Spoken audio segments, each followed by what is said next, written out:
अस्सलाम अलैका या रसूलल्लाह व अलिका व सहाबिका या हबीब अल्लाह अस्सलातु वस्सलाम अलैका या नबी अल्लाह व अलिका व सहाबिका या नूर अल्लाह।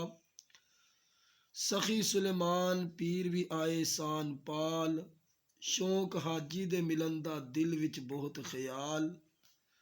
हाजी ताई आन के लाया सीने नाल, रहमत गली उसते अज़वा जल जलाल। ताज पहनाया आन के बूरी टोपी रुमाल, खिलाफत बख्शी पीर ने रुतबा अजब कमाल।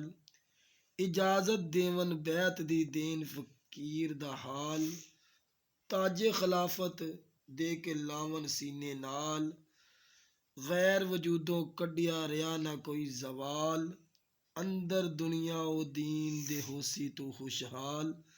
अपने जैसा करके रखन इसनू नाल, मंजल मंजल कट के पहुंचा जा बलवाल।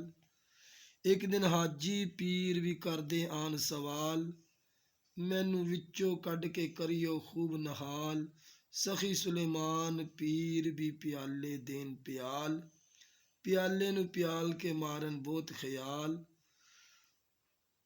फलक सुते मड़ लंघिया हो गया बेमिसाल, देसन प्याला भर के देवन अजब कमाल। हथ बन हाजी आखिया पीना बड़ा महाल, रज गया मैं पीर जी रही ना विथरवाल। सखी किया प्याला हथ फड़ विच चना दे डाल, आशिक इस जहान ची होन के साल दे साल। लखा आशिक होन के सोनी ते मईवाल, सखी सीने नाल लावंदा रखे नोशा नाम कमाल।